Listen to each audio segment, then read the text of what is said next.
बिस्मिल्लाहिर्रहमानिर्रहीम। मैं हूँ आपका टीचर काशिफ़ और उम्मीद करता हूँ कि आप सब खैरियत से होंगे। ये आपका लेक्चर नंबर 1 होगा जो कि फ़िज़िक्स के बारे में है। ओ लेवल फ़िज़िक्स और आईजीसीएसई के जो स्टूडेंट्स हैं, उनके लिए काफ़ी हेल्पफुल होने वाला है लेक्चर। इसके साथ ही टोटल जो लेक्चर्स होंगे क्योंकि मैंने इस सीरीज़ को डिवाइड किया है 25 लेक्चर्स के अंदर, तो उसका फर्स्ट लेक्चर जो है वो बेसिकली हम आज से ही शुरू कर देंगे और ये लेक्चर आपका होगा मोशन, फोर्सेस एंड एनर्जी। अब जैसा कि आपको स्क्रीन के ऊपर शो भी हो रहा होगा कि आपके जो पेपर्स हैं टोटल वो 4 है। इन 4 पेपर में से आपने 3 पेपर जो हैं वो देने होते हैं। अगर हम इसको वेटेज वाइज़ देखा जाए, जो आपका पेपर 1 है ये 40 मार्क्स का होगा, 40 एमसीक्यूज़ होते हैं, 30% इनकी वेटेज होती है। फिर सेकंड पेपर थ्योरी का है, 1 आवर 45 मिनट इसका टाइम होगा और इसके अंदर 50% इसकी वेटेज होती है। तो यहाँ से हमें एक चीज़ क्लियर हो चुकी है कि 120 मार्क्स वो आपके एमसीक्यू बेस और थ्योरी बेस्ड क्वेश्चंस के ऊपर कंसिस्ट करते हैं। थर्ड P3 और P4 में चॉइस है जो कि प्रैक्टिकल बेस्ड क्वेश्चंस होते हैं। मोस्टली जो स्टूडेंट्स हैं, जो वीकेंड हाउस के स्टूडेंट्स हैं, वो अल्टरनेटिव प्रैक्टिकल को चूज़ कर रहे होते हैं। 90% स्टूडेंट इसी को चूज़ करते हैं क्योंकि प्रैक्टिकल परफॉर्म करने की बजाय आपको प्रैक्टिकल बेस क्वेश्चंस दिए जाते हैं, आप उन्हीं को ही एनालाइज़ करके फर्दर उसका आंसर जो है वो निकाल कर दे देते हैं। अब अगर इसको मज़ीद आसान किया जाए, अब यहाँ पे अगर आप देखेंगे मोशन, फोर्स एंड एनर्जी, क्योंकि ये आपका सिलेबस है जो कि कैम्ब्रिज की तरफ से ही दिया गया है, तो 1.1 लिखा गया है। अब मैंने टोटल इनको डिवाइड किया है ऑन द बेसिस ऑफ ये जितने भी 1.1 फिर 2.1, 2.3, so almost motion, force and energy के 1.6 तक आई थिंक जाते हैं। तो इस तरह से आपका जो सिलेबस है वो कैम्ब्रिज ने ही डिवाइड किया हुआ है। तो मैंने उसी के अकॉर्डिंग ही इसको डिवाइड किया है। तो फर्स्ट क्लास आपकी पास हो जाएगी 1.1 के ऊपर, सेकंड क्लास कैम्ब्रिज का जो सिलेबस डिफाइन करेगा 1.2 उसके अकॉर्डिंग हो जाएगी, थर्ड क्लास आपकी 1.3 जो कैम्ब्रिज ने डिसाइड किया है उसके अकॉर्डिंगली क्लास जो है वो डिसाइड कर ली जाएगी। चलिए शुरू करते हैं chapter number 1 physical quantities and measurements के बारे में। सबसे पहली जो चीज़ होगी, क्योंकि हमारी ये क्लास ज़ीरो है, तो इसमें सबसे पहले हम अंडरस्टैंड करेंगे what is physics. Physics is the branch of natural science that studies matter and energy and the fundamental forces of nature. So basically physics science की ब्रांच है जिसके अंदर हम मैथ्स और एनर्जी और इनके दरमियान में जो इंटर कन्वर्जन है, अब मैथ्स को यहाँ पे लिखा गया है मैटर, सो हम मैथ्स और एनर्जी के दरमियान में जो इंटर कन्वर्जन है उसको स्टडी करते हैं।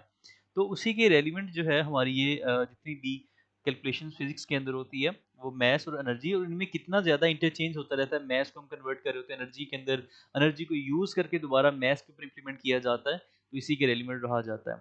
अब फिजिक्स की जो ओवरऑल ब्रांचेज हैं वो mechanics, thermodynamics, electromagnetism, optics, atomic physics, waves and sound, ये होती हैं। उसमें से आपके सिलेबस में जो कैम्ब्रिज का सिलेबस है डिफाइन की गई हैं, वो ये है मोशन, फोर्सेस एंड एनर्जी आपका चैप्टर नंबर 1 होगा। चैप्टर 2 बेस करता है थर्मल फिजिक्स के अंदर, जिसके अंदर हम स्टडी करते हैं हीट के ट्रांसफर्स के method, conduction, convection, radiation, waves आ जाएंगी। वेव्स में डेफिनेटली ट्रांसफर्स और लॉन्गिट्यूडनल वेव्स के बारे में इंफॉर्मेशन होगी। फिर इलेक्ट्रिसिटी और magnetism, nuclear physics, nuclear physics के बाद 6 चैप्टर आपका होगा जो ओ लेवल का है, ये स्पेस फिजिक्स के ऊपर कंसिस्ट करेगा। सबसे पहली चीज़ है physical quantity. Physical quantity is any quantity that can be measured by any device. हम किसी डिवाइस का यूज करते हुए जो आम रूटीन के अंदर चीज़ों को मेजर करते हैं, आप शॉपकीपर के पास जाते हैं, वो आपको जो चीज़ों का वेट करके देता है, मैस करके देता है। इसके अलावा आप अपना मैस कैलकुलेट कर रहे होते हैं, हम अपनी हाइट को कैलकुलेट करते हैं। ये वो तमाम चीज़ें हैं जो हम अपनी लाइफ में देखते हैं, जिनको हम मेजर कर रहे होते हैं। जब भी मेजरमेंट की जाती है तो डेफिनेटली वहाँ पे 2 चीज़ें इन्वॉल्व होती हैं। आपके पास पहली जो चीज़ है वो न्यूमेरिकल वैल्यू होगी जिसको मैग्नीट्यूड कहा जाता है। Magnitude defines how much, and second चीज़ जो है वो यूनिट है। अब ऐसा कभी भी नहीं हो सकता कि आप कहें कि मेरी जो हाइट है वो 5 केजी है। क्योंकि हमने हर एक यूनिट को स्पेसिफाई कर दिया है एक स्पेसिफिक क्वांटिटी के साथ। अब जब भी मैथ्स की बात करेंगे तो मैथ्स को केजी के अंदर मेजर किया जाएगा। अब अगर आप शॉपकीपर के पास जाते हैं, आप उसको जाकर कहते हैं कि मुझे 10 केजी जो है वो राइस दे दें, तो डेफिनेटली आप यहाँ पे क्या कर रहे हैं, आप उसको क्वांटिटी का मैथ्स बता देते हैं। आप कभी भी ये कह सकते हैं कि मुझे 10 मीटर जो है वो राइस दे दें। तो हर एक क्वांटिटी जो है वो एक स्पेसिफिक यूनिट रखती है और उसी से उसकी पहचान भी होती है। अब जैसे कि अगर हम कहते हैं कि मेरी जो हाइट है वो इतने फीट है, तो डेफिनेटली जब हम फीट का जिक्र करते हैं तो ये एक लेंथ के लिए ही पैरामीटर यूज किया जाता है। किलो केजी है, केजी के अलावा अगर हम देखें सेकंड्स है। अब जब आपको कोई कहता है मैंने इतने सेकंड में ये काम खत्म किया, तो आप खुद ही अंडरस्टैंड कर जाते हैं ये सेकंड की बात कर रहा है, तो ये टाइम की बात कर रहा है। तो हर एक यूनिट जो है वो एक पहचान रखता है। तो जब आपके पास जो यूनिट है वो अपनी पहचान बरकरार रखता है। तो ये किसने बरकरार रखी है? ये बेसिकली 1960 के अंदर सिस्टम इंटरनेशनल ऑफ यूनिट्स जो है वो इंट्रोड्यूस करवाया गया था, जिसको शॉर्ट फॉर्म में ऐसे ही कहा जाता है। अगर हम इसको फर्दर लिखें तो ये बनता है सिस्टम इंटरनेशनल ऑफ यूनिट्स। तो बेसिकली इसकी ज़रूरत क्यों पड़ी थी इस सिस्टम को बनाने की, जो कि 1960 में बनाया गया। तमाम कंट्रीज़ ने इस चीज़ के ऊपर एग्री किया, क्योंकि हर कंट्री के अंदर डिफरेंट पैरामीटर्स थे। हर किसी का जो 1 केजी था वो दूसरे 1 केजी से डिफरेंट होता था। अब फॉर एग्जांपल पाकिस्तान का जो 1 केजी होगा, हम कह सकते हैं वो ज़्यादा हैवी होगा, और किसी और कंट्री में वो लेस हैवियर होगा, तो उसका नुकसान जो है वो एक कंट्री को उठाना पड़ता था। उसके बाद फिर इन्होंने तमाम यूनिट्स को ही प्री डिफाइन कर दिया, और तब से फिक्स कर दिया कि हमारे पास जो क्वांटिटीज होंगी। एसआई यूनिट क्या कहता है? सिस्टम इंटरनेशनल ऑफ यूनिट्स ये कहता है कि हम तमाम फिजिकल क्वांटिटीज को दो पार्ट्स में डिवाइड करेंगे। पहला पार्ट जो है वो है बेस क्वांटिटीज, जो कि 7 है, ये फिक्स है, कभी भी चेंज नहीं होती। और ये 7 क्वांटिटीज ही फर्दर यूज की जाती हैं डिराइव्ड क्वांटिटीज को बनाने के लिए। तो बेस क्वांटिटीज कौन कौन सी हैं? फर्स्ट पहली है लेंथ। लेंथ के लिए जो सिंपल यूज किया जाता है स्मॉल एल या स्मॉल एस से इसको इंडिकेट किया जाता है। इसका एसआई यूनिट मीटर है, तो इसका जो सिंबल होगा मीटर का वो स्मॉल एम से रिप्रेजेंट किया जाता है। फिर नेक्स्ट हमारे पास है मैस। चलिए हम पहले क्वांटिटीज के नाम कर लेते हैं। Length, mass, time, temperature, electric current, amount of substance, luminous intensity. तो ये 7 क्वांटिटीज हैं। इनके सिंबल्स और इनके जो यूनिट है वो डेफिनेटली सबके डिफरेंट होंगे। तो जब भी आपको पास किलोग्राम मिलेगा तो हम क्या कहेंगे? ये हमें मैस को आइडेंटिफाई करता है। सेकंड आपको मिलेगा तो इट मींस ये टाइम की बात कर रहा है। केल्विन जो है वो टेम्परेचर का यूनिट है। ऑल्दो हम टेम्परेचर को मेजर करते हैं सेल्सियस के अंदर भी मेजर करते हैं, फ़ारेनहाइट में भी मेजर करते हैं, लेकिन जो एसआई यूनिट है जो पूरे कंट्रीज ने अडॉप्ट कर ली है, जो कि 1960 से अडॉप्ट किया गया है, वो हमारा केल्विन है। इलेक्ट्रिक करंट को मेजर करते हैं एम्पेयर्स में, अमाउंट ऑफ सब्सटेंस को मेजर करते हैं मोल्स में, और ल्यूमिनस इंटेंसिटी यानी इंटेंसिटी ऑफ लाइट, लाइट की जो इंटेंसिटी है उसको मेजर करते हैं कैंडला के अंदर। कैंडल से ये थोड़ा सा सिमिलर है। तो इस तरह के इनके सिंबल्स हो जाएंगे। किलोग्राम का केजी, सेकंड का स्मॉल एस, केल्विन का कैपिटल के, एम्पेयर का कैपिटल ए, मोल का हो जाएगा एमओएल मोल, और कैंडला का सीडी। ये ऑल तो बहुत रेयर यूज होते हैं केमिस्ट्री के अंदर। मोल्स को आप बार बार पढ़ेंगे इंशाल्लाह, वो भी हम आपके लिए प्रॉपर जो लेक्चर सीरीज जो है वो यूट्यूब के ऊपर ही अपलोड कर देंगे। नेक्स्ट बेस क्वांटिटीज 7 है। 7 के बाद फर्दर जो है हमारे पास डिराइव्ड क्वांटिटीज हैं। अब डिराइव्ड क्वांटिटीज वो हैं जो कि इन दोनों को मिलाकर बना दी गई हैं। किनको? बेस क्वांटिटीज को मिक्स करके डिराइव्ड क्वांटिटीज को बनाया गया है। सबसे पहले है स्पीड और वेलोसिटी। इसका फॉर्मूला होता है डिस्टेंस ओवर टाइम। तो इसका यूनिट क्या होगा? Metre per second. तो टोटल 2 यूनिट्स हैं, एक तो मीटर और एक सेकंड। ये कौन सी यूनिट है? ये आपने जो ऊपर पढ़े हैं आपके पास सेकंड और मीटर जो है ये आपके बेस क्वांटिटीज थी, मीटर और सेकंड। इनका यूज करते हुए ही हमने मीटर और सेकंड को यूज किया, तो हमारे पास ये बेस क्वांटिटी यहाँ पे ड्राइव क्वांटिटी ड्राइव हो जाएगी। नेक्स्ट है acceleration, change in velocity over time, metre per second square. इसमें क्या नजर आ रहा है आपको? एक मीटर है और साथ 2 सेकंड है। तो इट मींस कि मीटर पर सेकंड स्क्वायर के अंदर 3 हमने यूनिट किए, एम एस एस। तो ये टोटल 3 क्वांटिटीज हैं जो बेस हैं, जिन्होंने मिल के ड्राइव क्वांटिटी को बना दिया, यानी इंग्रेडिएंट टाइप की बन जाती है चीज। Force equal to mass into acceleration, जिसका यूनिट हो जाएगा न्यूटन, और न्यूटन इक्वल होता है kilogram metre per second square. एक तो केजीज की बेस क्वांटिटी है, बेस क्वांटिटी एक तो मीटर है और दो इसके अंदर सेकंड है। तो टोटल 4 बेस क्वांटिटीज हैं जो कि मिलकर आपका इस ड्राइव यूनिट को बनाती हैं। वर्क और एनर्जी ये दोनों डिफरेंट क्वांटिटीज हैं, लेकिन इनमें फर्क भी होता है। तो वर्क जो है ये कैलकुलेटेड अमाउंट में आ जाता है, फोर्स इनटू डिस्टेंस। वर्क और एनर्जी का यूनिट जाउल है, जाउल इक्वल होता है न्यूटन मीटर के। तो न्यूटन के अंदर तो 4 क्वांटिटीज आ रही थी बेस क्वांटिटीज, जो कि हमने अभी ऊपर देखा है। इसके साथ ही मीटर के अंदर एक और क्वांटिटी बेस क्वांटिटी आ जाएगी, तो ये टोटल 5 बेस क्वांटिटीज इसके अंदर आ जाती हैं। तो ड्राइव्ड क्या चीज है? ये वो तमाम यूनिट्स हैं जो कि बेस को मिलाकर, अब बेसिस में ये हो सकता है 5 यूनिट हो जाएंगे, 6 हो जाएंगे, 7 हो जाएंगे, 4 5 तक तो हम देख चुके हैं। तो ये यूनिट्स जो है वो बार बार जो है वो वेरी करते हैं, चेंज होते रहेंगे। तो इंशाल्लाह ये आप, मुझे उम्मीद है आप समझ चुके होंगे। तो इस तरह से ये यूनिट जो है बार बार चेंज होते रहता है।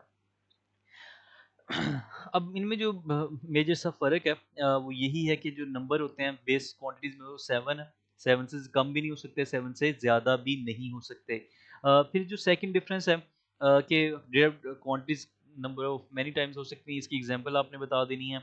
और मेजरमेंट्स इनको डायरेक्टली मेजर किया जाता है, जबकि इनको मेजरमेंट्स करने के बाद ही ड्राइव्ड क्वांटिटीज़ को हम मेजर करते हैं।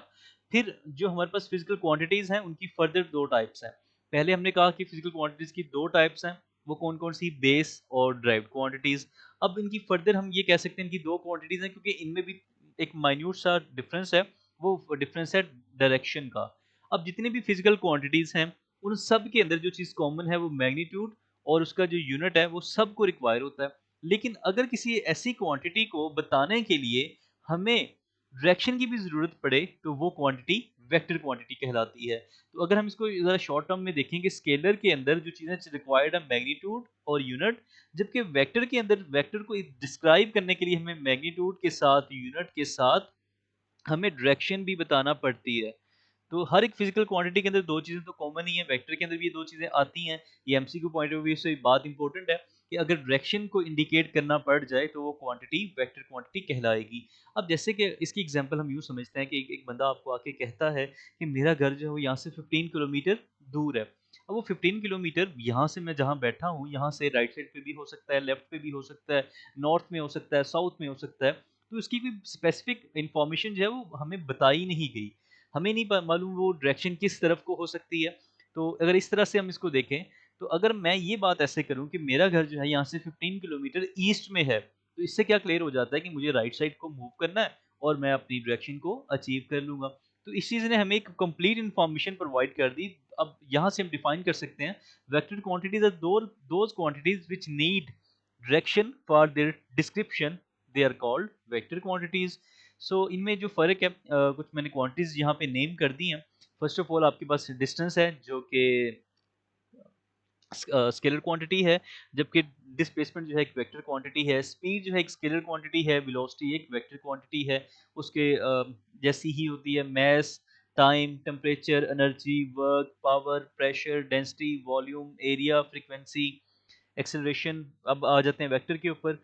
तो फोर्स की तो स्पेसिफिक डायरेक्शन होगी, किस तरफ को आप फोर्स लगा रहे हैं, तभी तो मूवमेंट भी उसी डायरेक्शन में होगी। Momentum, impulse, torque, electric field, magnetic field, gravitational field, tension, friction, ये तमाम चीज़ें जो हैं वो आपने मेमोराइज कर लेनी, ताकि जब एमसीक्यू में ये चीज़ें आएँ तो आप वहाँ पे इनको ख़त्म कर सकें। फर्दर हमारे पास डिफरेंशिएशन है, इनमें क्या फ़र्क है स्केलर और वेक्टर का। इनमें जो मेजर फ़र्क है वो डायरेक्शन का ही है कि हम इनको डायरेक्शन से रिप्रेजेंट करते हैं। बाकी माइनर डिफरेंस जो है, इनका जो सिंबल होता है वो एक स्मॉल लेटर से लिखा जाता है स्केलर क्वांटिटीज़ का, जबकि जो वेक्टर क्वांटिटीज़ हैं उनके साथ हम या तो उनके ऊपर एरो का यूज़ करते हैं, जबकि एरो के साथ हम उनको बोल्ड लेटर में भी लिखते हैं, थोड़ा मोटा करके लिख देते हैं वेक्टर क्वांटिटीज़ को, या फिर सिंपली हम इनको जब लिख रहे होते हैं तो फोर्स के ऊपर कोई एरो जो है ये बना दिया जाता है। इस तरह से हम इनको रिप्रेजेंट करते हैं। जबकि स्केलर के अंदर नंबर्स को सिंपली ऐड कर लिया जाएगा। फॉर एग्जांपल जैसे आपको कहता है कि 5 + 4 का आंसर क्या होता है? 9 होता है। 5 - 4 का आंसर क्या होता है? 1 होता है। लेकिन वेक्टर के अंदर क्योंकि एक स्पेसिफिक डायरेक्शन होगी और वेक्टर के अंदर हम आई, जे के प्लेन्स को यूज़ करते हैं। I is a unit vector for X axis, J जो है यूनिट वेक्टर है वाई के लिए, के जो है यूनिट वेक्टर है जी एक्सिस के लिए। तो हम इनके लिए जो यूनिट वेक्टर्स हैं वो उनका यूज़ करते हैं। जैसे कि अगर हम कहते हैं 5i + 4j, तो इट मीन्स ये सिंपली ऐड नहीं हो सकते क्योंकि ये दोनों डिफरेंट एक्सिस हैं। अगर हम कहते हैं 5i - 4j, इसका मतलब ये है कि वही ऑब्जेक्ट जो कि पहले वाई एक्सिस में अपवर्ड मूव कर रहा था, +4 था ना, तो इट मीन्स जब हम इसको ड्रॉ करके देखते हैं, पहले ये वाला पॉइंट यहाँ पे एग्जिस्ट कर रहा होगा, x की वैल्यू 5 है और y की यहाँ पर 4 है, तो ये पॉइंट यहाँ पे एग्जिस्ट कर रहा था। लेकिन जब हम कहते हैं 5i - 4j, इट मीन्स जो y की डायरेक्शन है वो अब माइनस की हो चुकी है, वो चेंज हो चुकी है। अब यही वाला ऑब्जेक्ट यहाँ पे एग्जिस्ट कर रहा होगा, तो उसकी लोकेशन ही चेंज हो जाती है। तो नेगेटिव साइन जो है काफ़ी इंपॉर्टेंट होता है वेक्टर के लिए, क्योंकि वो उसकी डायरेक्शन को ही रिवर्स कर देता है। होपफुली वेक्टर्स को भी इंशाल्लाह हम डिटेल में देखेंगे। जो आपका फोर्स का चैप्टर होगा, फोर्स के अंदर फ्री बॉडी डायग्राम्स बनाएंगे और फ्री बॉडी डायग्राम्स के साथ ही हम वेक्टर्स की एडिशन को भी ज़रा डिटेल में देखेंगे। नेक्स्ट जो चीज़ आपकी फिजिक्स के लिए इंपॉर्टेंट है वो सिग्निफिकेंट फिगर्स हैं। अब सिग्निफिकेंट फिगर के मेरे ख्याल से तो जो मेजर रूल्स हैं वो मैंने यहाँ पे लिख दिए हैं, क्योंकि आपका जो आंसर होता है वो आपने 2 सिग्निफिकेंट फिगर या फिर 3 सिग्निफिकेंट फिगर के अंदर आंसर देना होता है। तो रूल 1 जो है, जितने भी नॉन ज़ीरो डिजिट्स हैं वो सिग्निफिकेंट होते हैं, जिनके अंदर ज़ीरो नहीं आता। 1 से लेकर 9 तक जो आपके डिजिट्स हैं मैथ के, they are all significant. Second rule ये है कि जब इन्हीं नंबर्स के दरमियान में जीरो आ जाएगा तो वो भी सिग्निफिकेंट माना जाता है। 4067 के अंदर टोटल नंबर्स जो हैं जीरो इन बिटवीन आ रहा है, ये फोर के फोर जो नंबर हैं ये सिग्निफिकेंट फिगर माने जाएंगे। नेक्स्ट हमारे पास डेसिमल्स के बाद जो जीरो आते हैं वो भी सिग्निफिकेंट माने जाते हैं। जैसे कि ये 3.00, तो यहाँ पे ये इंडिकेट करता है टोटल यहाँ पे 3SF 3 सिग्निफिकेंट फिगर है। 4.5600, तो यहाँ पे टोटल सिग्निफिकेंट फिगर हो जाएंगे 5। तो डेसिमल्स के बाद जब भी जीरो आएंगे वो आपके सिग्निफिकेंट हो गए। रूल नंबर 3 में जब भी लीडिंग जीरोस आते हैं जो कि इस तरह से आएंगे तो ये जीरो सिग्निफिकेंट नहीं होते, सिर्फ ये वाले जो दो नंबर्स हैं ये सिग्निफिकेंट माने जाएंगे। जैसे कि अगर हम और एग्जांपल देखें 0.0123, तो यहाँ पे ये जो तीन नंबर्स हैं ये सिग्निफिकेंट है, लेकिन ये वाले जो दो जीरो ये सिग्निफिकेंट नहीं है, तो हम इसको कहेंगे 3SF। इसी तरह आगे अगर हम देखें 10.09, अब यहाँ पे क्योंकि ये जो दोनों जीरोस हैं according to rule 2 these zeros are between non zero numbers, non zero 1 और 9 है, तो टोटल सिग्निफिकेंट फिगर यहाँ पर होंगे 4SF। ऑलराइट, सो बाकी नेक्स्ट नेक्स्ट जो हमारे पास होता है राउंडिंग ऑफ की जाती है। हम नंबर्स को टू सिग्निफिकेंट फिगर तक राउंड ऑफ करके भी रिप्रेजेंट कर देते हैं, जो कि रूल 6 और रूल 7 के अंदर बताया गया है। जबकि रूल 5 के अंदर ये कहा गया है जो हमारे पास होल नंबर्स होते हैं उनके लास्ट वाला नंबर जो जीरो है या नहीं है वो डिपेंड करता है कि वो सिग्निफिकेंट हो सकता है या नहीं हो सकता। जैसे कि अगर हम नंबर लिखते हैं 350, अगर हम इसको कहें according to number of tens, according to number of tens कितने हैं इसमें 35 टेंस हैं, तो ये दोनों नंबर्स कितने होंगे, दो नंबर्स हैं, तो ये सिग्निफिकेंट फिगर भी 2SF होंगे। अगर हम मैं इसी को कहता हूँ according to number of units, तो इसमें इस नंबर में यूनिट्स कितने हैं, वंस कितने हैं, देयर आर 350 वंस, तो इस नंबर के SF कितने हो जाएंगे, 3SF हो जाएंगे। इसी तरह फर्दर अगर हम कहते हैं 4500, इस नंबर में अगर हम बात करते हैं अकॉर्डिंग टू हंड्रेड्स, तो इसमें 45 हंड्रेड्स हैं, तो इसके अंदर SF हो जाएंगे 2। अगर हम कहते हैं नंबर ऑफ थाउजेंड्स, तो इस नंबर में थाउजेंड है 4, तो इसमें 1SF जो नंबर होगा इसका आंसर आ जाएगा। नेक्स्ट जो चीज़ है वो प्रीफिक्सेस है। प्रीफिक्सेस का यूज़ क्यों किया जाता है, देखें जब भी हमारे पास नंबर जो है वो बहुत बड़े हो जाते हैं, काफ़ी एक लार्ज अमाउंट में आ जाते हैं, तो उनको रीडेबल फॉर्म में कन्वर्ट करने के लिए हम साइंटिफिक फॉर्म का यूज़ करते हैं। अब साइंटिफिक फॉर्म के किस तरह से लिखा जाता है वो हम यहीं पे देखेंगे। या फिर नंबर बहुत छोटा हो, वन से बहुत ही छोटा नंबर हो, तो उसको डिस्क्राइब करने के लिए भी हम प्रीफिक्सेस का यूज़ करते हैं। जैसे कि अभी हमारे पास हो जाएगा 0.000, इस नंबर को अगर रीड करना पड़ जाए तो काफ़ी मुश्किल होगी। अगर क्या ही अच्छा हो हम इसको प्रीफिक्स की फॉर्म में कन्वर्ट कर दें। और प्रीफिक्स की फॉर्म में कन्वर्ट करने का जो सिंपल सा रूल ये है, प्रीफिक्सेस के लिए हम ये बता रहे हैं कि जब भी आपके पास 1 से लेकर 9 के दरमियान नंबर रीड किया जाए, वहीं पर ही हमने डेसिमल को प्लेस करना है। ना हमने 9 से आगे जाना है, ना हमने 9 से पीछे रहना, 1 से पीछे रहना है। जैसे कि अब ये नंबर है, क्योंकि ये काफ़ी रीड नहीं किया जा सकता, तो डेसिमल को अगर हम यहाँ पर शिफ्ट करें तो ये बन जाएगा 1.0 इंटू, कितनी आपने शिफ्टिंग की है 3, 3, 6 एंड 7, 10 पावर माइनस 7, तो 1 इंटू 10 पावर माइनस 7 जो है 1.0 इंटू 10 पावर माइनस 7। अब यहाँ पे 10 पावर माइनस 6 जो है वो इक्वल होता है माइक्रो के, तो हम इसको कह सकते हैं 0.1, सॉरी इसको पहले 1 into 10 power minus 6 into 10 power minus 1 लिखते हैं। उसके बाद ये हो जाएगा 1 माइक्रो इंटू 10 पावर माइनस 1, तो 1 इंटू 10 पावर माइनस 1 इक्वल होगा 0.1 माइक्रो के इक्वल ये हो जाएगा। तो इन यूनिट्स को जो है वो हमें पहले याद करना पड़ेगा। यूनिट्स के साथ साथ प्रीफिक्सेस को भी आपने मेमोराइज करना है कि कौन सी पावर जो है वो किसकी इक्वल है, क्योंकि कुछ कन्वर्जन बेस्ड क्वेश्चंस होंगे। प्रीफिक्सेस की कन्वर्जन जो है वो काफ़ी डिटेल में भी आ जाती है। इसके ऊपर इंशाल्लाह अगर आपने कहा तो हम एक अलग से वीडियो जो है उसकी रिकॉर्ड कर लेंगे। तो नेक्स्ट जो है हमारे पास टेराबाइट। टेराबाइट जो है वो 10 पावर 12 की इक्वल है। गीगा जो है वो 10 पावर 9 की इक्वल है। मेगा 10 पावर 6 की इक्वल है। किलो 10 पावर 3 की इक्वल है। हेक्टो ऑल दो बहुत रेयर यूज़ की जाती है, इसको याद करने की ज़रूरत नहीं है, इसको छोड़ देते हैं। 10 पावर 1 डेका है, इसको भी छोड़ देते हैं। 10 पावर 0 तो 1 की इक्वल होता है, उसको लिखने की ज़रूरत नहीं है। डेसी, डेसी इंपॉर्टेंट है क्योंकि जब आप डेसीमीटर को यूज़ करते हैं तो ये 10 पावर 1 की इक्वल होगा, जो कि ये आपको इंडिकेट करता है कि हमारे पास 1 metre equal to 10 decimetre. 10 power 2 indicate करता है सेंटी को, तो ये हो जाएगा 10 पावर माइनस 2 इसके साथ ही 10 पावर, ये पावर्स को -1 करना है। -1, 10 पावर -2, 10 पावर -3 मिली के इक्वल है, 10 पावर -6 माइक्रो के इक्वल है, 10 पावर -9 ये नैनो के इक्वल है, 10 पावर -12 पिको के इक्वल है, 10 पावर -15 फेमटो के इक्वल है। तो ये प्रीफिक्सेस जहाँ पर भी आप देखेंगे आपने इनको उसी फॉर्म में कन्वर्ट चेंज करना होगा। नेक्स्ट मेजरिंग डिवाइसेस हैं। मेजरिंग डिवाइसेस में सबसे पहले हमारे पास मीटर रूलर है जिससे हम लेंथ को मेजर करते हैं। तो पहली जो चीज़ हम यहाँ पे देखेंगे कि लेंथ को मेजर करने के लिए हमारे पास कौन कौन सी डिवाइसेस मौजूद हैं। लेंथ को मेजर करने के लिए हम यूज़ करेंगे मीटर रूलर का, जो कि लेबॉर्ट्री में होता है। ये वुड से बना होता है, प्लास्टिक से बना होता है। टोटल इसकी जो लेंथ है वो 1 मीटर के इक्वल होती है। तो ये लैब में काफ़ी कॉमन आपको नज़र आ जाएगा। आपके पास भी स्केल होता है जिसकी रेंज 30 सेंटीमीटर तक होती है, जो कि प्लास्टिक का आप यूज़ करते हैं क्लास में लाइन्स वगैरह ड्रॉ करने के लिए। तो उसकी रेंज जो है वो 30 सेंटीमीटर तक जाती है। मिनिमम वैल्यू जो हम उससे मेजर कर सकते हैं दैट इज़ 1 mm, जो कि एक्यूरेटली मेजर की जाती है, उसको लीस्ट काउंट कहा जाता है। तो लीस्ट काउंट बेसिकली अगर हम इसको डिफाइन करें, it is a minimum value of any device that can be measured accurately. तो जो एक स्मॉलेस्ट वैल्यू किसी भी डिवाइस से मेजर की जा सकती है और वो एक्यूरेट भी हो, उसमें कोई एरर ना हो, उसको least count of that device कहा जाता है। तो इसका जो लीस्ट काउंट आपने याद रखना है वो 1 मिलीमीटर है। एमसीक्यू पॉइंट ऑफ व्यू से ये चीज़ इंपॉर्टेंट है।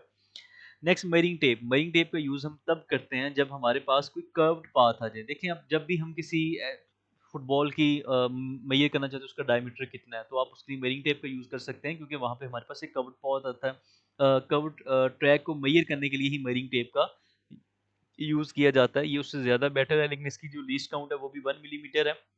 बेटर इस सेंस में है कि हम जो कर्व्ड पाथ होते हैं उनको भी मेजर कर सकते हैं। नेक्स्ट हमारे पास वर्नियर कैलिपर है। मोस्ट इंपॉर्टेंट वर्नियर कैलिपर आपके एग्जाम के पॉइंट ऑफ व्यू से भी इंपॉर्टेंट है। इसके क्वेश्चन जो है वो पूछे जाते हैं। सबसे पहले अगर हम इनकी डायग्राम को समझें तो यहाँ पे हमारे पास इंटरनल जॉज होते हैं और यहाँ पे हमारे पास एक्सटर्नल जॉज हैं। तो इसका ये जो एक मेन आपको नज़र आ रहा है स्केल, जो कि यहाँ से लेकर 0 से लेकर ये 6 इंच तक आपको नज़र आ रहा है, इसको मेन स्केल कहा जाता है। दूसरा इसका जो स्केल है जिसको हम यहाँ पे कहते हैं, इसको हम वर्नियर स्केल कहते हैं। क्योंकि इसका नाम वर्नियर कैलिपर है तो इसी वजह से हम इसको, इसकी जो दोनों रीडिंग्स हैं ये इंपॉर्टेंट होगी, मेन स्केल और वर्नियर स्केल की। अब उनको मेजर किस तरह से करना है, पहली बात तो ये है कि फॉर एग्जांपल आप क्या करते हैं, सबसे पहले इन दोनों जॉज के अंदर उस डिवाइस को रख देते हैं। अगर मैं सपोज करता हूँ मुझे जिस चीज़ को मेजर करना है वो एक स्फेरिकल बॉल है, वो एक स्फेयर है, उसको मैंने यहाँ पे प्लेस कर दिया। जब मैं बॉल को यहाँ पे प्लेस करूँगा, प्लेस करने से एक स्पेसिफिक एक रीडिंग आ जाएगी। अब आप यहाँ पे देखें, जब हमारे हमारे पास रीडिंग कुछ इस तरह से आएगी, ये ज़ीरो जो है वो एग्जैक्टली ये कौन सा ज़ीरो है, ये मेरे पास वर्नियर स्केल की लाइन्स हैं वो नीचे यहाँ पे ड्रॉ कर दी गई हैं। ये जो वर्नियर स्केल है वो यहाँ पे आ रहा है और जो आपका मेन स्केल है उसकी लाइंस यहाँ पे ड्रॉ हो चुकी हैं। तो आपके पास ये थर्ड लाइन है जो कि जीरो के साथ एग्जैक्ट मैच कर रही है। अब जीरो के साथ जब एग्जैक्ट मैच करे तो इट मीन्स हमें कुछ भी चेंज करने की जरूरत नहीं है, डायरेक्टली कोइंसाइड कर रही हो तो हमें कोई भी एक्स्ट्रा वैल्यू को मेजर करने की जरूरत नहीं होती। तो सिंपली 73 मिलीमीटर आपका आंसर आ जाएगा। लेकिन कभी कभार ऐसा होता है कि हम अपनी उस ऑब्जेक्ट को यहाँ पर रखते हैं, रखने के बाद ये यहाँ तक की वैल्यू तो हमारे पास 73 आ चुकी है। फर्दर यहाँ से जो लाइन एग्जैक्टली मैच करती है वो फिफ्थ नंबर लाइन है, किसकी, वर्नियर स्केल की। वर्नियर स्केल की फिफ्थ नंबर लाइन जो है वो एग्जैक्टली यहाँ पे मैच करेगी। फिर हम यहाँ पे क्या करेंगे, 5 multiply by least count of vernier caliper, वो कितना है, वो 0.1 है। तो 0.1 से हम इसको मल्टीप्लाई कर दें तो ये हमारे पास हो जाएगा 0.5 प्लस ये जो 73 हम निकाल चुके हैं, 73 में इसको ऐड कर देंगे, 73 प्लस 0.5 इसका आंसर 73.5 mm आ जाएगा। इसी तरह हमारे पास मेजर्ड वैल्यू 73.55 मिलीमीटर कब आ सकती है। अब हम यहाँ पे देखें, ये जो हमारे पास वैल्यू है ये 73 है। फर्दर यहाँ से जो लाइन मैच कर रही है वो 5.5 लाइन है। ये लाइन ना ही 6 है ना ही ये 5 है, जो एग्जैक्टली कोइंसाइड करती है वर्नियर स्केल की मेन स्केल के साथ। वर्नियर स्केल की मेन स्केल के साथ जो लाइन मैच करती हो हम उसी लाइन को कंसीडर करते हैं और उसी को ही अपनी रीडिंग के लिए यूज करते हैं। तो अब यहाँ पे क्योंकि 5.5 था तो हम अगेन 5.5 को मल्टीप्लाई करेंगे least count of vernier caliper 0.1 और उसके बाद फिर हम इसको ऐड कर देंगे किसके अंदर, 73 के अंदर। 73.55 हमारे पास आंसर आ जाएगा। अब लेकिन ना ये चीज़ें जो हैं वो बहुत रेयर पूछी जाती हैं, लेकिन फिर भी आपको इस चीज़ के बारे में नॉलेज होना चाहिए कि ज़ीरो एरर क्या चीज़ है। जब भी हम बिना किसी डिवाइस को, बिना किसी ऑब्जेक्ट को वर्नियर कैलिपर के अंदर रखते हैं, उसको रखने के बाद अगर तो ये दोनों जॉज हम एक दूसरे के करीब लेकर आते हैं, तो ये जो जो इसके इंटीरियर जॉज हैं और इसके एक्सटर्नल जॉज हैं, इनको हम टोटली क्लोज कर दें, इनमें कोई ऑब्जेक्ट को ना रखें। इससे क्या होगा कि ये वाली जो लाइन है, जो वर्नियर स्केल की जीरो है और मेन स्केल की जीरो अगर एक दूसरे के ऊपर आ जाए, तो ये इंडिकेट करता है कि आपका वर्नियर कैलिपर जो है एक परफेक्ट वर्नियर कैलिपर है, इसमें कोई भी एरर नहीं है। आप जो कैलकुलेशन करेंगे वो 100% ठीक होगी, आपको कोई जीरो एरर, जीरो करेक्शन करने की जरूरत नहीं है। लेकिन अगर ये जीरो जीरो के ऊपर ना आए तो उसके दो केसेस हो सकते हैं कि जो वर्नियर स्केल का जीरो है वो राइट साइड पे आ रहा हो, जैसे कि हमारे पास वर्नियर स्केल का जीरो इस केस में ये रहा। अब यहाँ पे हमारे पास मेन स्केल और जो वर्नियर स्केल है, ये बेसिकली राइट साइड पे अगर आए, थोड़ी सी रीडिंग में गड़बड़ हुई है। 5 यहाँ पे जो है इसका जीरो यहाँ पे बन रहा है, तो ये राइट साइड पे आया, थोड़ा सा ये इस साइड पे आ रहा है, तो इट मीन्स हमें यहाँ पे इस वैल्यू को, हमारा जो आंसर आने वाला है वो बड़ा आएगा, तो हम उसको माइनस करेंगे, तो इस एरर को पॉजिटिव जीरो एरर का नाम दिया जाएगा। लेकिन अगर यही जीरो, कौन सा जीरो, वर्नियर स्केल का जीरो मेन स्केल के जीरो से लेफ्ट साइड पे चला जाए, तो इसको हम कहते हैं ये हमारे पास नेगेटिव जीरो एरर है। और इसको रिमूव करने के लिए फिर हम अपनी वैल्यू, जब हम टोटली कैलकुलेशन कर लेते हैं, जैसे यहाँ पे 73.5 हमने आंसर निकाल लिया, तो उसमें से इस जीरो एरर को माइनस करना पड़ता है। फिर नेक्स्ट हमारे पास है माइक्रोमीटर स्क्रू गेज, बिल्कुल उसी ही की तरह इसकी कैलकुलेशन की जाती है वर्नियर कैलिपर की तरह, लेकिन क्योंकि माइक्रोमीटर स्क्रू गॉज के अंदर यहाँ पे एनवल और इसका जो स्पिंडल है इन दोनों को क्लोज लेकर आते हैं, तो यहाँ पर भी जीरो एरर को सबसे पहले देखा जाता है, क्या जीरो एरर एग्जिस्ट करता है या नहीं करता। वो कैसे फाइंड करते हैं कि हम जब इन दोनों को क्लोज करते हैं, तो यहाँ पे जो वैल्यू लिखी होंगी जीरो, और ये वाली जो जीरो की लाइन है ये एग्जैक्टली यहाँ पे मैच करेगी। यानी ये हमारा जो, जिसको हम थिम्बल कहते हैं, थिम्बल के ऊपर टोटल डिविजन्स होती हैं 50, जीरो से 50 तक जाती हैं। तो यहाँ पे ये जीरो है, जीरो से ऊपर जो है ये टोटल 45 यहाँ पे होना चाहिए, टोटल इसके ऊपर 50 डिविजन्स हैं। और जब इसकी जीरो वाली लाइन जो है वो एग्जैक्टली जो मेन स्केल की जीरो की लाइन है उसके साथ कोइंसाइड करे, मैच कर जाए, तो हम कहते हैं कि इसमें कोई भी जीरो एरर नहीं होगा। और तो इसके ऊपर जो कैलकुलेशन की जाती है, हम यहाँ पर भी किसी न किसी बॉल को या किसी वायर को यहाँ पे रखते हैं, रखने के बाद हम यहाँ पे रीडिंग देखते हैं, जैसे आपको राइट साइड पे नजर आ जाएगा। यहाँ पे जो रीडिंग हमें यहाँ पे शो होती है, ये टू टू नजर आ रहा है, तो इट मीन्स टू के साथ ये 25 है। इसका जो लीस्ट काउंट है वो कितना है, 0.01 मिलीमीटर। तो हम इस 25 को मल्टीप्लाई कर दें 0.01 से, हमारे पास आंसर आ जाएगा 0.25। 0.25 को मेन स्केल की रीडिंग के साथ ऐड कर दिया जाएगा, जिस तरह वर्नियर कैलिपर की रीडिंग लेते हैं वैसे ही रीडिंग हम यहाँ पर भी मेजर करेंगे। तो ये हमारे पास हो जाएगा 2 प्लस 0.25, 2.25 मिलीमीटर। बाकी इसका भी जो एरर है वो चेक किया जाता है, अगर जीरो जीरो के साथ मैच ना करे। अब जैसे यहाँ पे है हमारे पास जीरो एरर जो है, जीरो लाइन बिल्कुल नीचे जा चुकी है, और जो इसकी जीरो लाइन है वो कहाँ पे है, वो यहाँ पे है, तो ये 0.07 का डिफरेंस यहाँ पे क्रिएट हो चुका है। जब हमारे पास आंसर आएगा वो 2.32 आएगा, उसमें से 0.07 को हम माइनस करेंगे, तब जाकर हमारे पास 2.25 मिलीमीटर आंसर ही कैलकुलेट हो जाएगा। तो यहाँ पे आपने क्या देखा कि जीरो जीरो के साथ कोइंसाइड नहीं करता, बल्कि जो 7 नंबर है, जो कि थिम्बल का 7 है, टोटल 50 तक होता है, तो 7 जो है वो मेन स्केल की जीरो के साथ कोइंसाइड कर रहा है, तो इट मीन इसमें जो जीरो एरर है दैट इज प्लस 0.07। और हम इस जीरो एरर को रिमूव करने के लिए हम क्या करेंगे, हम अपनी कैलकुलेशन करने के बाद जो कि ज्यादा आएगी, और कितनी आई है 2.32 आई है, इसमें से 0.07 को माइनस कर देंगे। फिर इसी तरह नेगेटिव जीरो एरर हो सकता है कि जो मेन स्केल की जीरो लाइन है वो यहाँ पे एग्जिस्ट करती है, और ये जीरो ऊपर चला जाए, थिम्बल ऊपर चला जाए, और मेन स्केल का जीरो हमेशा नीचे रह जाए। तो ऐसे केस में हमारे पास जो आंसर आएगा वो थोड़ा कम आएगा, उसमें हम ऐड कर देंगे 0.02 को, तो हमारे पास 2.25 आंसर कंप्लीट हो जाएगा। तो इसके लिए जो इंपॉर्टेंट बातें अभी तक मेरे ख्याल से जो इंपॉर्टेंट होगी, जो आपके लिए याद रखना जरूरी है, हम मीटर रूल का लीस्ट काउंट कितना है, 1 मिलीमीटर। ओके, सो नेक्स्ट हमारे पास है वर्नियर कैलिपर। वर्नियर कैलिपर का जो रीडिंग है वो कितनी है, 0.1 मिलीमीटर, जो इसके लीस्ट काउंट है। फिर स्क्रू गेज को हमने पढ़ा है, स्क्रू का जो लीस्ट काउंट है वो 0.01 मिलीमीटर है। ये काफ़ी इंपॉर्टेंट है क्योंकि जब हम वर्नियर कैलिपर और स्क्रू के लिए मल्टीप्लिकेशन करते हैं तो हम इन्हीं लीस्ट काउंट से इसी को मल्टीप्लाई करते हैं।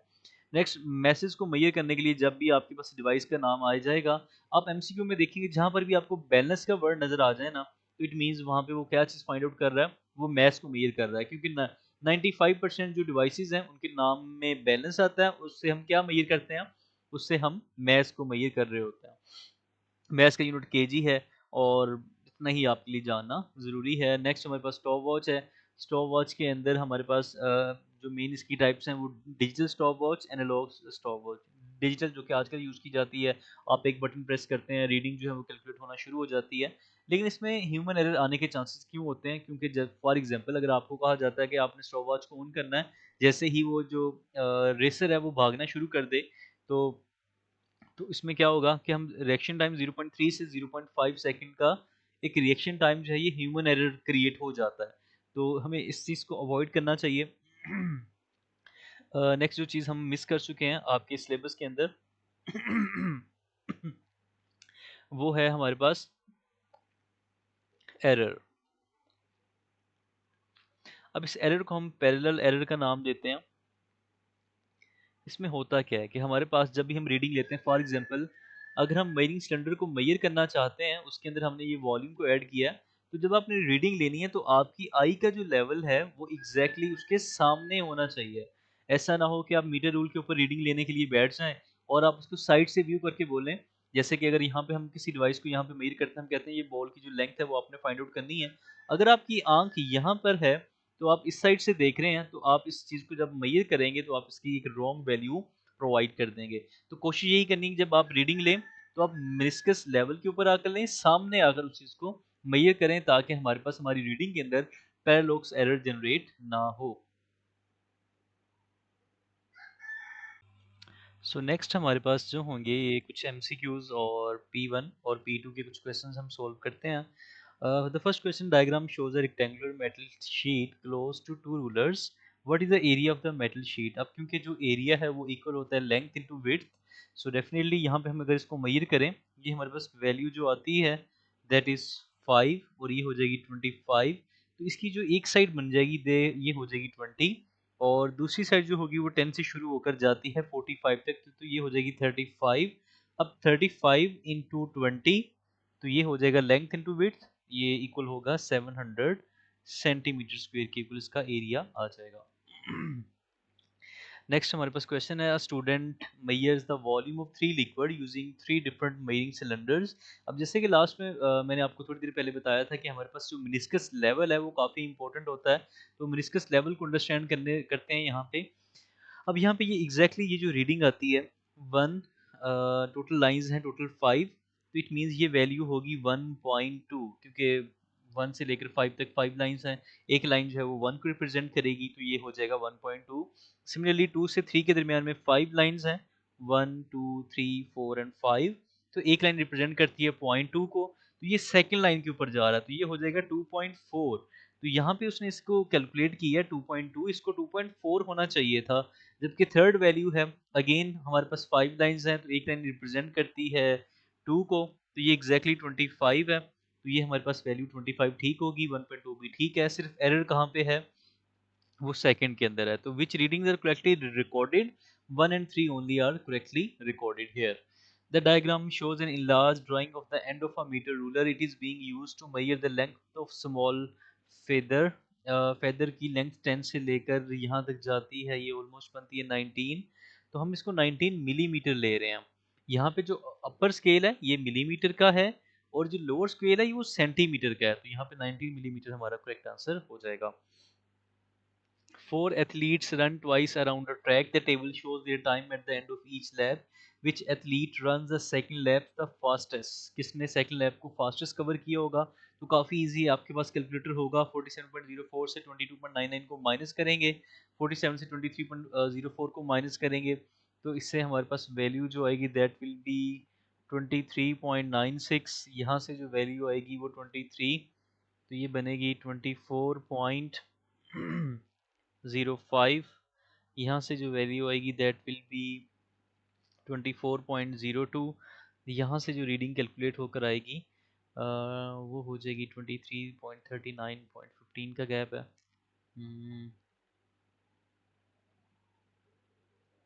23.85।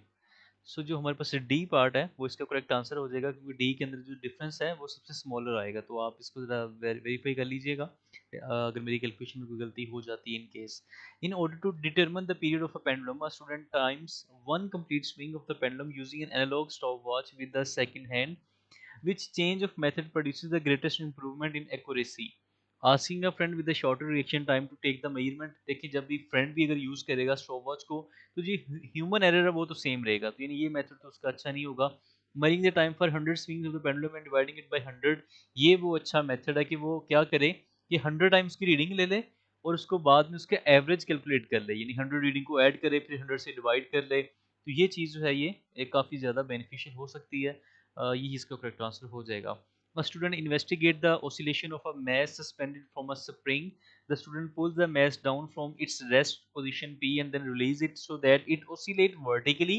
The student then follows the instruction listed to find the period of the oscillating mass। तो ये मेरे पास जो वैल्यू आएगी ये कुछ इस तरह से हो जाएगी। इसको मैंने ज़रा एनिमेट किया हुआ है, तो हमारे पास ये कुछ इस तरह से हो जाएगा। स्टेप वन जो है इसमें हम जो होगा इसको हम मैथ्स को स्टार्ट करेंगे। स्टेप टू के अंदर हम जो नंबर ऑफ स्विंग्स हैं उनको 10 तक काउंट कर लेंगे, और स्टेप थ्री के अंदर हम स्टॉप वॉच को आफ्टर 10th ऑसिलेशन स्टॉप कर देंगे। तो टोटल इसका आंसर जो हो जाएगा 3214 into 2, ये इसका आंसर हो जाएगा।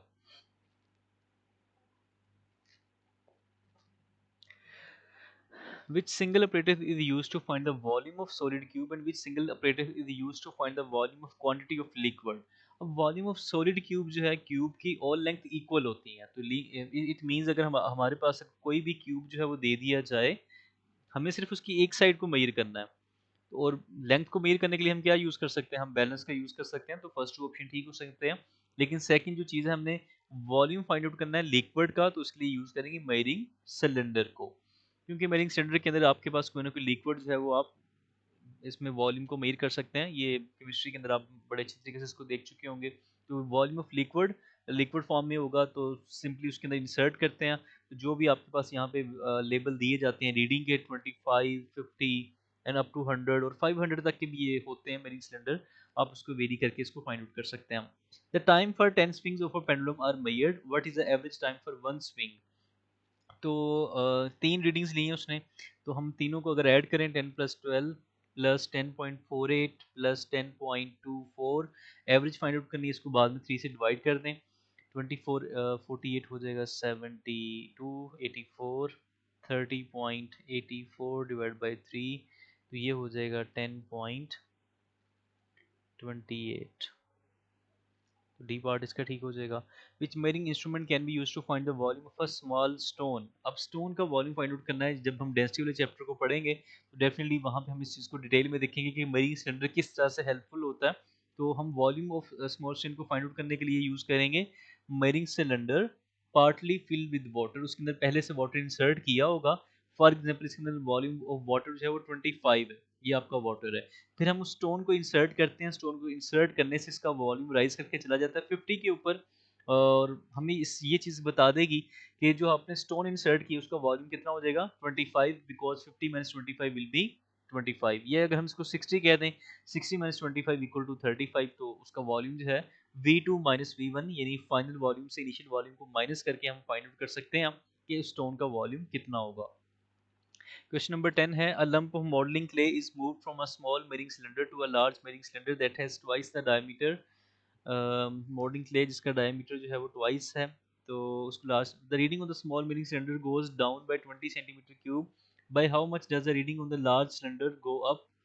तो उसमें कितना ज़्यादा अपवर्ड जा सकती है?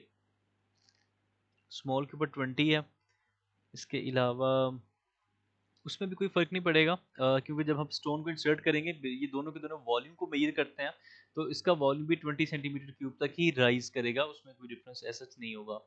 A student measure the volume of quantity of water which apparatus is suitable। Volume of quantity, तो वॉल्यूम ऑफ वाटर फिर से मेजर करना है, तो मरीन सिलेंडर इसका आंसर हो जाएगा।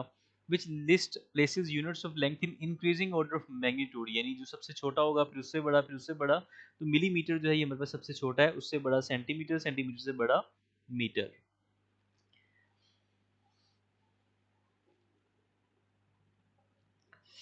नेक्स्ट इसके B2 के कुछ क्वेश्चंस कर लेते हैं हम ताकि आगे हो जाए।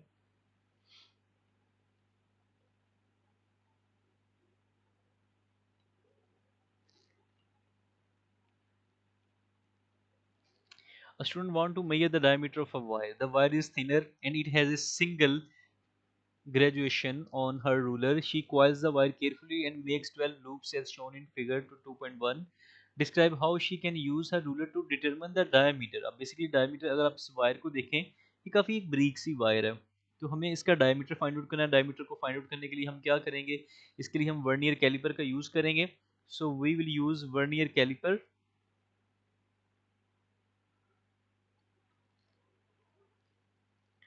First of all, we will measure zero error. If there is no zero error, if there is no error, then insert wire inside caliper. We will take the reading of main scale plus reading of the vernier scale by using formula. Total diameter will be main scale reading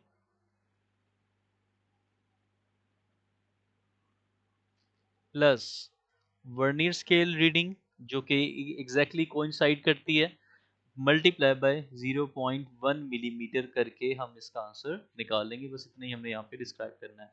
A student pack 600 gram masses in a stack as shown in figure 2.1। तो एक mess 100 का है, total उसने pack किए 6 हैं, तो total 600 ग्राम mess जो है उसकी लेंथ है ये 5.4। तो हमें थिकनेस बतानी है एक की कितनी होगी, सिंपली 600 को 5.4 से डिवाइड कर दें, ये हो जाएगा 6000 ओवर 54। 9 जार फर्दर 1000 ओवर 9 जो है ये हमारे पास इक्वल हो जाएगा 9 1 jar 9 1 jar 11 111.1 centimeter. Figure 2.2 shows the messes measuring cylinder and a beaker containing some water. Stack of 600 gram messes measuring cylinder है, beaker containing water. The student uses the equipment in figure 2.2 to determine the total volume of 6 messes. Describe a method that the student uses. So first of all वो क्या करेगा, beaker का जो water होगा वो इसमें fill कर देगा, इसको हम fill कर देते हैं यहाँ तक, quarterly fill कर देंगे इसको। उसके बाद we will insert 100 gram 6 messes inside the measuring cylinder, then the water level rises, and then we use the formula V2 minus V1 because initially the volume of water is called V1. After inserting 600 gram messes we get V2, so by differentiating them we get the correct answer. A student measured the diameter of some identical steel ball. Figure 1.1 shows the arrangement she uses. So उसके पास 1.5 से ये reading शुरू होती है 1.5 और ये and होती है 5.8 तक। Using the ruler in figure 1.1 determine the distance A B on figure 1.1। 5.8 minus 1.5 ये हो जाएगा 4.3 centimetre. Using the distance A B to determine the diameter of one steel ball. Total ball हमारे पास कितनी है 1 2 3 4 5 6 7 8। 4.3 डिवाइड बाई 8 करेंगे, सो इससे हमारे पास जो आंसर आएगा वो diameter of one steel ball जो है वो कैलकुलेट हो जाएगा। सो होप सो इसको यहीं तक ही करते हैं। बाकी मज़ीद जो पास्ट पेपर्स हैं उनकी अलग से हम एक वीडियो जो है इंशाल्लाह अपलोड करेंगे। हमें अगर कोई चीज़ आपको समझ ना आए तो ज़रूर बताइएगा, आप इसके बारे में अपना फीडबैक भी दे सकते हैं। अगर आपको अच्छे से समझ आ चुकी है तो बाकी इन दोस्तों तक भी शेयर करें जो कि एकेडमी में जाकर पढ़ना नहीं अच्छा लगता उनको, तो वो यहाँ से समझ सकते हैं। तब तक के लिए इजाज़त दीजिए। अल्लाह हाफिज़।